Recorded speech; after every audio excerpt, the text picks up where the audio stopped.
Assalamualaikum warahmatullahi wabarakatuh. Perkenalkan, nama saya Rahmawati, saya dari kelas 10 IPA 4. Di sini saya akan menjelaskan tentang metode ilmiah dan keselamatan kerja.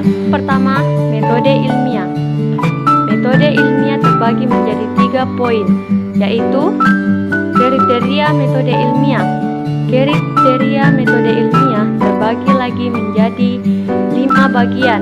Yang pertama, berdasarkan fakta analisis dan pengambilan kesimpulan yang dilakukan harus didasari pada fakta-fakta yang nyata terjadi, bukan dari opini-opini penelitian saja, dan bersifat objektif adalah sikap yang harus dijunjung tinggi bagi seseorang untuk berpandangan terhadap suatu masalah. Yang kedua, bebas dari prasangka saat melakukan eksperimen. Peneliti tidak boleh melakukan prasangka. Peneliti boleh memiliki hipotesis, namun eksperimen harus dijalankan secara objektif meskipun diperkirakan hasil tidak sesuai dengan hipotesis. Yang ketiga, perumusan masalah atau pembuatan hipotesis. Metode ilmiah melibatkan suatu perumusan masalah yang diteliti atau hipotesis penjelasan atas terjadinya sesuatu fenomena. Yang keempat, menggunakan prinsip-prinsip analisis. Penarikan kesimpulan berdasarkan metode ilmiah harus menggunakan prinsip-prinsip analisis.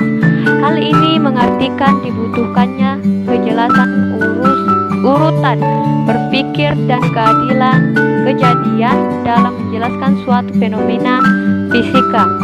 Komponen-komponen permasalahan dan hubungan diantaranya harus diketahui dengan jelas dan dapat dijelaskan secara runut.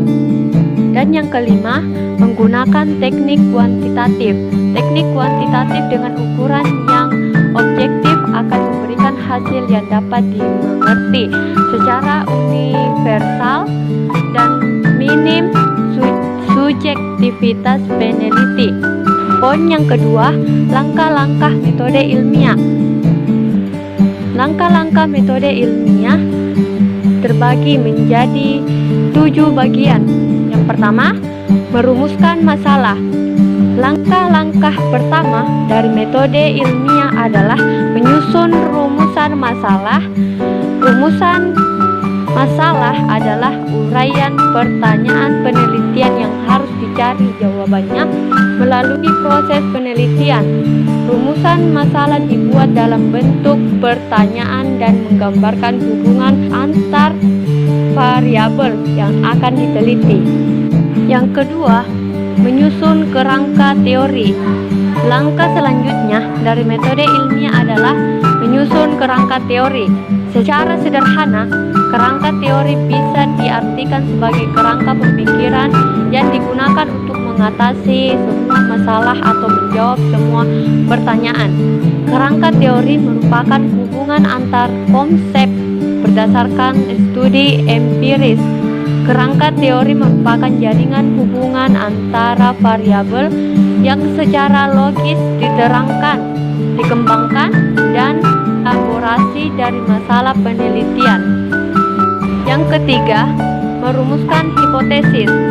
Setelah kerangka teori, maka langkah atau tahapan selanjutnya dalam metode ilmiah adalah merumuskan hipotesis. Secara sederhana, hipotesis sering diartikan sebagai dugaan atau jawaban sementara dari masalah yang harus diuji. Hipotesis berisi pertanyaan yang belum terbukti, mengenal hubungan antara dua variabel atau lebih yang dibuat berdasarkan kerangka teori. Yang keempat, melakukan eksperimen. Setelah hipotesis, langkah atau tahapan selanjutnya dalam metode ilmiah adalah melakukan eksperimen.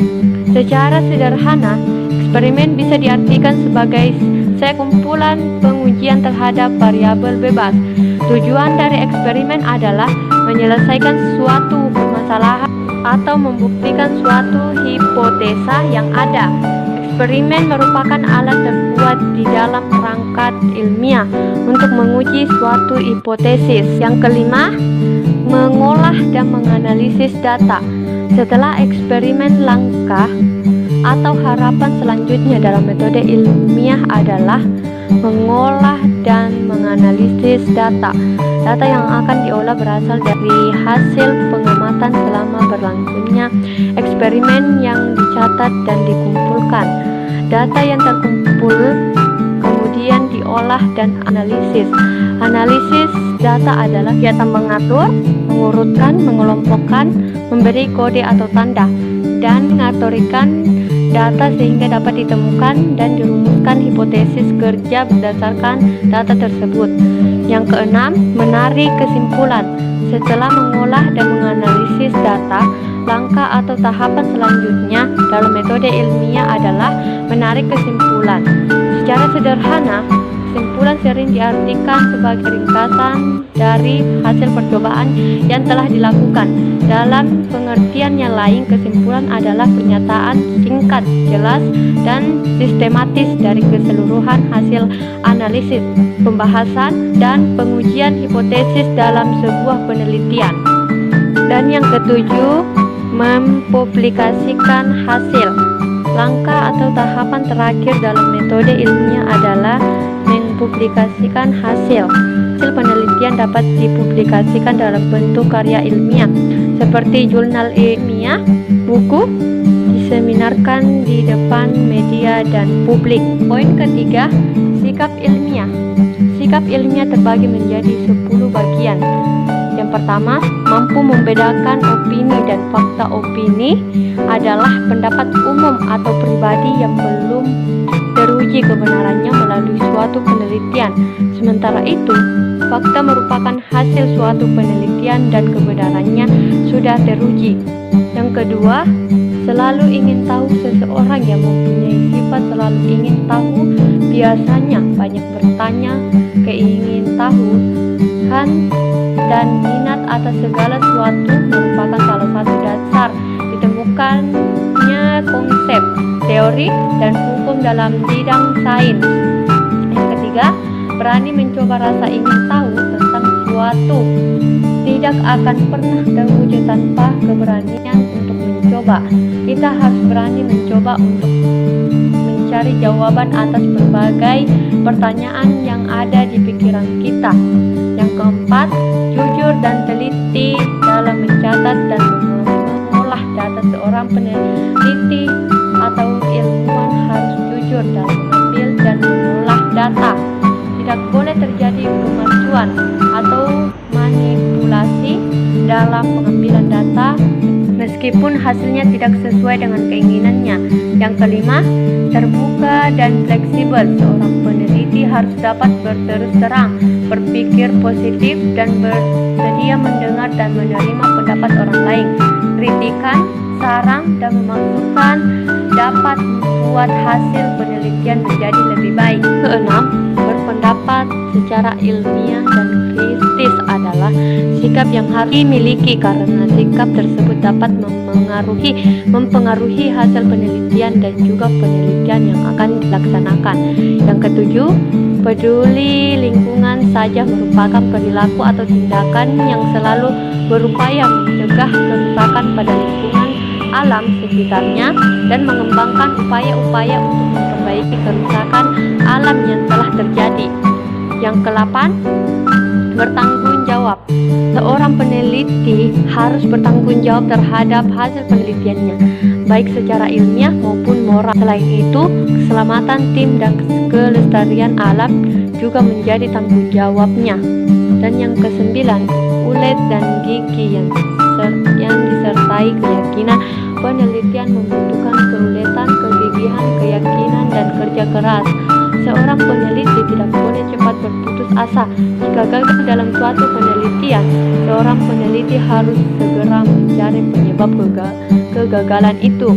Yang terakhir, bekerja sama dalam tim. Seseorang penelitian selalu membutuhkan orang lain. Pada saat melakukan percobaan, penelitian harus mampu bekerja sama dengan temannya sehingga percobaan dapat berhasil dengan baik. Dan yang kedua, keselamatan kerja. Keselamatan kerja merupakan salah satu tindakan antisipasi terhadap hal yang negatif dan tidak diinginkan ketika bekerja.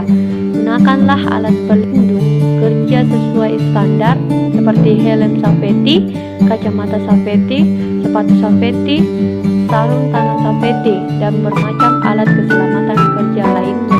Sekian dan terima kasih. Assalamualaikum warahmatullahi wabarakatuh.